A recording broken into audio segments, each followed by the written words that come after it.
सखी कहाँ जात रू हो? इतना निक झूलनी है, इतना निक साड़ी पहन के झमकावत कहाँ जात रू? अरे ये सखी जातनी मुखिया जी की है। हमारा घर में तो महाभारत लागल बा। ननदी यही झूलनी यही साड़ी खाती तो घर में महाभारत लगौले बिया।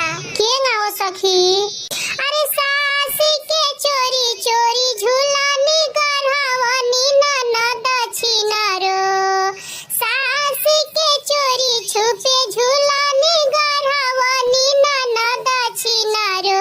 देहली झगड़ा लगाई ननद छिनरो। देहली झगड़ा लगाई ननद छिनरो। सासु मोरे मरली ननद गरियावली देवरवा हमरो। सासु मोरे मरली ननद गरियावली देवरवा हमरो।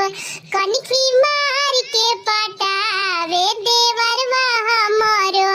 कनखी मार के बोलावे देवरवा हमरो। इतने ना सखी सड़िया पहले बनी एउ सड़िया खाती नु ऊपर परनी ननदी झगड़ा लगैले बिया। अरे सासी के चोरी छुपे सड़िया मंगवनी ननद छिनारी। सासी के चोरी छुपे सड़िया मंगवनी ननद छिनारी।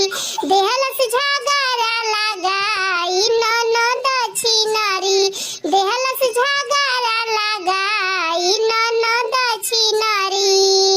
सासु मोरे मरली ननद गरियावली देवरवा हमरो। सासु मोरे मरली ननद गरियावली देवरवा हमरो। कनखी